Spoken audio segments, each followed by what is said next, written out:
I'm John Wilson. Welcome to Owned and Operated. Twice a week, we talk about home service businesses, and if you're a home service entrepreneur, then this is going to be the show for you. We talk about our own business in residential plumbing, HVAC, and electric, and we also talk about business models that we just find interesting. Let's get into it.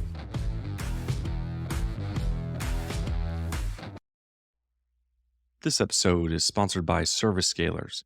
They're a brand I've used personally, and after almost giving up on PPC altogether, I gave it one last shot with them. They were able to not only reduce my cost per click, but also drive consistent and high-quality leads. If you're a home service company, they specialize in PPC and digital media just for you. I would highly recommend giving them a call today. Welcome back to Owned and Operated. Welcome back. What's going on, John? Welcome back. Man, I'm back at it. Last week, I was at a training. It was a marketing planning workshop. So that was pretty cool. We went to cold and snowy Minneapolis. We got instructed on marketing, which was really interesting, honestly. Marketing is obviously, we talk about it a lot on the show. And I've been getting like a feeling for where we are, which is we've capped out our demand channels. And I don't know if I've said it in that way on the show before, but we've capped out our demand channels, which means that like LSA won't spend anymore. And I think that's interesting. And when I've talked to other businesses that are larger than us, what we've been finding is that dollar for dollar, they're spending exactly what we're spending on LSA, which is like, okay, so there's basically a hard cap. That's really interesting. So one, that's been borderline confirmed. So this, training had companies from all over the US, bigger, smaller, and everyone was roughly spending the same amount, dollar for dollar, in LSA. No one was able to get above 40 or 50 grand a month. And that's companies that were doing 100 million or 50 or 30 or 20s. All of them were capped. Market didn't matter. So that was really interesting. And what that's pushing us to believe is that branding and other activities is going to be the key to the next stage. So then what we spent our time, and that's what we've been leaning towards. Yeah, I mean, you've talked about this for a few weeks now in parts and pieces. It's been on the brain a lot Yeah. as we've started to really understand the scope of the problem. Mm-hmm. And now what we're trying to do is the cap on demand channels was kind of a surprise. So what we're trying to do is figure out what's the cap on the next thing. So as we dive into branding or more broadcast or whatever, if demand channels cap at 500,000, maybe 700 or 600 total with PPC in there, does branded channels cap at 1 million of spend? And then you've saturated the market. So right now we're trying to plan our advertising for this year and next at a $1.5 to $1.9 million advertising budget. And what do you do once you cap out Jesus. branded spend? That's the current project. Because anything beyond mass media takes a while to get that partnership set up, like 6 to 12 months. So we have to start working this summer on the things that we'll put into place next summer to move us above the 1.5, 1.7 million range. I like it. That's awesome. This is a bit off topic from what we're talking about today, but that's really awesome that you've actually hit that, like for an internal goal. You've hit the max cap on PPC, you've hit the cap on LSA, you've hit the cap on all these things. That's got to feel good, no? Or it just feels shitty because you're like, damn, I wish I could just put another dollar in and get 6 out. Yeah. So one, with PPC, there's no cap, right? It's just what's the cap on efficiency? And I find that the cap on efficiency is low. So we find that around 10 grand a month. Some people do more. We used to spend like 40 grand a month. So I think that there's a cap on efficiency for PPC. But I do think it's an interesting challenge. Like we're a few steps ahead, which was kind of like a pat on the back, I guess, of we're starting to think about things that other people aren't thinking about. A lot of businesses were built on the back of LSA in the past 4 years. So businesses don't know how else to drive demand outside of LSA. And we've talked about that here. Like they don't know how to run outbounding to their own customers. They don't know how to run postcard campaigns. They don't know how to do a lot of the activities that we're doing. And they really don't know how to do anything outside of LSA. Because LSA was the easy button ever. Like put in $, get phone call. Like it was so easy. So now all these companies are struggling. And I mean 30 to $100 million companies that have built the majority of their lead gen through LSA. So we have declining demand. We have more competitors ever in LSA, and people are just really desperate trying to figure out what to do. So we're maybe 4 months ahead to a year ahead of some of the larger players in the room of how we're thinking about navigating the next stage of our lead driving. Yeah, I mean, I think we talked about it a while back. You told me to stay away from a business because that was their only lead source was Hmm. LSA. And so they ran into that issue this year and ended up Yeah. spending like they matched last year to this year, they matched the same Hmm. revenue total, but their net was like a million lower because they had to dump another million to try and keep that line the same. And they just didn't have any other levers to pull because they didn't understand it. That's everyone's, people are going from 10 to 15% in marketing spend for less leads Yeah. because LSA has gotten so much more competitive. But yeah, like, do I wish I could dump more into LSA? Sure. Like, it's the easiest easy button in the Hmm. world. And as far as like customer acquisition cost, it's low. Like in comparison to branded activities. Like Yeah. branded activities, it might be 300 to $500 to get that customer in the near term. You hope in the long term it's cheaper. But in the next year, it's probably 300 to $500. LSA, 50 to $80. Which is why we tell smaller companies like 1 to 3 million that you shouldn't be trying branded plays because you do not have Yeah. $500 per customer to wait 2 years for. It's just that's terrible returns. Yeah. I think Hoffman is a really good example of branding done well, where I talked to companies last week that were spending a full 10% and Mhm. they were 30 to 50 million. And they were in the same sort of cycle that we are, which is like, oh, we need leads, oh, we need leads, oh, we need leads. And they can't get out of spending 10%, desperately trying Angie's List and all these other things to keep busy. Whereas branded activities, those companies seem to spend 4%. So it just creates a bigger wave. So that was last week. It was good. We took a lot from it. Really good stuff for this year and really good stuff moving into next year as we think about marketing the business.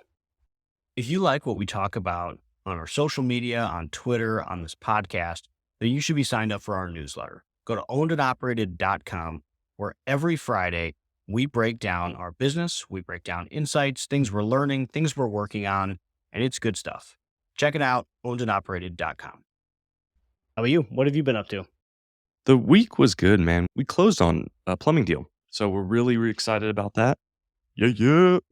$1.6 million plumbing deal, which we're extremely excited about because plumbing has been doing amazing right now, especially through the hellscape of terrible February HVAC. So Yep. plumbing has been awesome. We've been getting repipes and sewer jobs and water heaters, and it's beautiful. I love plumbing. I'm gonna keep saying that Yeah. until I don't love plumbing. But so far, I've been amazing. So we're really excited to expand that business, but definitely nervous because this is the first time that most of us have been like small one man, two man shop tuck ins. Like this is a business merge. Like it is technically still a tuck in. We're keeping the original brand, but it's going to not double the size of our business, but it's going to add a huge chunk. So we're really excited, but also nervous on what that looks like, what that process looks like, how to get them over onto Service Titan, how to do all the steps versus previous ones. It just was like, hey, grab the phone number, enter it into the system, grab the GMB, and then maybe hire one employee. Now it's like, hire 6 employees, put a manager in place. I'm glad we have all the groundwork from having a plumbing like startup. Like we have it in Service Titan, we have the price book, we have everything there, Yep. but we still have to change like business models for 6 people. It's kind of a big deal. What did yours look like? Because I know you've purchased quite a few of these, right? I guess my big question today for you was what does week one, month one look like from a really high level? Like what are you Yeah. focusing on? Yeah. I think there's two different ways to go about it. And maybe it's percentage of revenue, but we did a deal last year where it was like 1,300,000 of revenue. So the way I attack that integration is very different than how I would attack a $10 million deal. How big is it?